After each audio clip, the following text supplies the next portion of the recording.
এবার প্রেম করার আগে ছেলেরা সাবধান, কারণ তোমার একটি ভুলের কারণে লেগে যেতে পারে কয়েক লক্ষ টাকা জরিমানা। ব্যাপার হচ্ছে যে এই মেয়েটা আমাকে ফোন করে টাকারই করে যে তোর টাকা দে না তোদের বাড়ি যাবো, মানে যেহেতু আমার দাদার সাথে কথা বলতো, তো এর আগে 2-3টা বাড়ি গেছে, মানে ধান্দাই এভাবে টাকা আদায় করে। এর আগে 3-4টা বাড়ি গেছে, এর আগে কি এমন ঘটনা ঘটেছে? এখন 1 লক্ষ টাকা চাইছে, বলছে 1 লক্ষ দেয় না। হ্যাঁ, ওর টাকারই করে না, ফালতু কথা বলছে। কি বলে? 3টে এর আগে মেয়েটা 3টে ছেলের বাড়িতে সেম অবস্থা ছিল। সম্প্রতি এমনই একটি ঘটনা ঘটেছে ভগবানগোলা থানার রামকান্তপুর এলাকায়। এই যে মেয়েটিকে দেখছেন, সে কোনো সাধারণ মেয়ে নয়। সে প্রথমে ছেলেদের প্রেমের জালে ফাঁসায়, তারপর তাকে ফোন করে টাকা চায়। টাকা দিতে রাজি না হলে বাড়ির সামনে গিয়ে লোক জড়ো করে ধর্নায় বসে। এটাই হচ্ছে তার ব্যবসা। ছেলের বাড়ি গিয়ে এভাবে প্রতারণা করেন, কি বলবেন? এমনই তো অভিযোগ করছে। আচ্ছা আচ্ছা, আপনি হচ্ছে এক ধর্মের, উনি আরেক ধর্মের।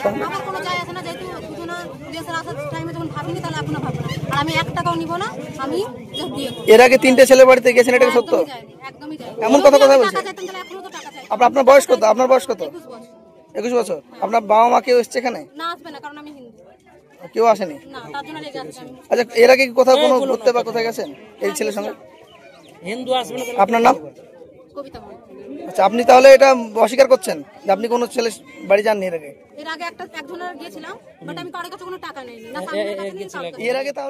তবে তার সমস্ত পরিকল্পনা ভেস্তে দিল আমাদের সাংবাদিক ইব্রাহিম। তার প্রশ্নের মুখে পড়ে মেয়েটি তার বয়ান বদলে দেয় এবং শেষে বলে, আমার টাকা চাই না, তার সঙ্গে আমার শারীরিক সম্পর্ক হয়েছে, তাকে আমি বিয়ে করতে চাই। বাড়িতে গিয়ে কি পরিচয় দেয়? এর আগে একটা ছেলে বাড়ি কেন গেছিলেন? এর আগে একটা ছেলে বাড়ি কেন গেছিলেন? তার সঙ্গে কি প্রেমের সম্পর্ক ছিল? তাহলে একটা মেয়ে হয়ে কতজনের সঙ্গে প্রেমের সম্পর্ক থাকে? একটা মেয়ে হয়ে কতজনের সঙ্গে প্রেমের সম্পর্ক থাকে? কতজনের সঙ্গে থাকে সেটা বলছি। তাও কতজনের সঙ্গে আপনার মোট সম্পর্ক আছে? আর এর আগে যার সঙ্গে ছিল সেটা অনেকদিন আগে। আজকে তাহলে কি চাইছেন?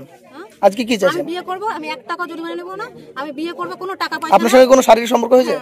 তার কোনো প্রমাণ প্রুফ? আচ্ছা, আপনার নাম? কবিতা মণ্ডল। বাড়ি? জিয়াগঞ্জে বাড়ি। ছেলেটার বাড়ি? এমন নাটকীয় দৃশ্য দেখার জন্য গোটা এলাকায় মানুষের ঢল নেমেছে। তবে ছেলেটির ভাই জানায় মেয়েটি ভিন্ন ধর্মের। তার বাবা মার কাছে গেলে তারা জানায় তাদের মেয়ে নোংরা স্বভাবের, তাই তারা মেয়েকে ফিরিয়ে নিয়ে আসতে রাজি হয় না।